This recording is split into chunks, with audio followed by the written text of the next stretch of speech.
मित्रांनो, आजच्या व्हिडिओचं नाव आहे पावसाळ्यात घरातील दुर्गंधी घालवा कशी बघूया. पावसाळ्यात घरात दुर्गंधी येणे ही सामान्य समस्या आहे, पण योग्य नियोजन, स्वच्छता आणि नैसर्गिक सुगंधाचा वापर केल्यास ही अडचण सहज टाळता येते. काय ते बघूया मित्रांनो. पावसाळा म्हणजे हवेत गारवा आणि हिरवळ वाढवणारा ऋतू. पण याच ऋतूमध्ये घरामध्ये दमटपणा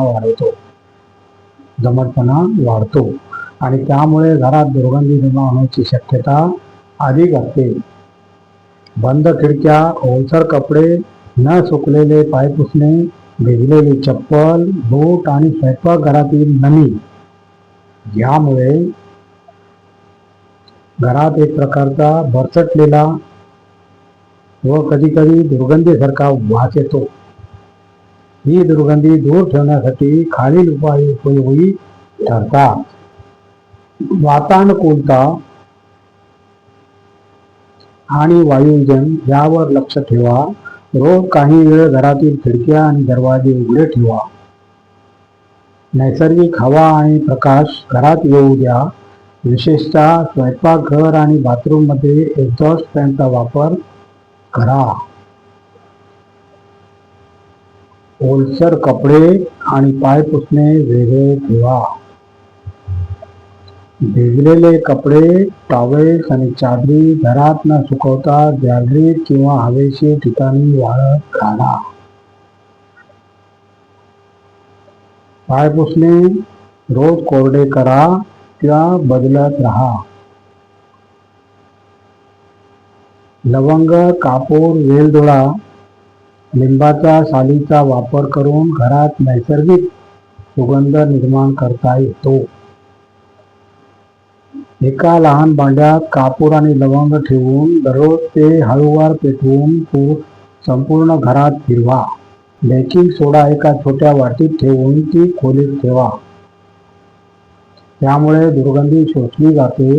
लिंबाचा रस आणि पाणी मिसळून ती पाण्याची बाटली स्प्रे म्हणून वापरा. अरे वा.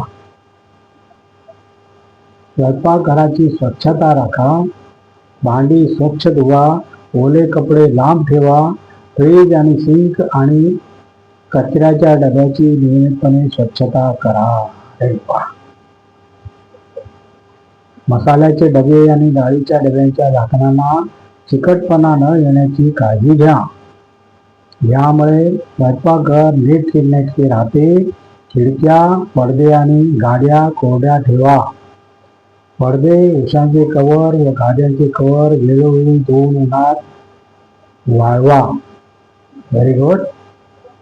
बाजारात मिळणारे सुगंधी मेणबत्त्या, अगरबत्त्या किंवा एअर फ्रेशनर ही उपयुक्त ठरतात, पण हे उपाय नैसर्गिक उपायाबरोबर वापरावेत. पावसाळ्यात घरात दुर्गंधी येणे ही सामान्य समस्या आहे, पण योग्य नियोजन, स्वच्छता आणि नैसर्गिक सुगंधाचा वापर केल्यास ही अडचण सहज टाळता येते. घरातील वातावरण स्वच्छ, ताजं आणि सुगंधित राहिल्यास मनही प्रसन्न राहतं.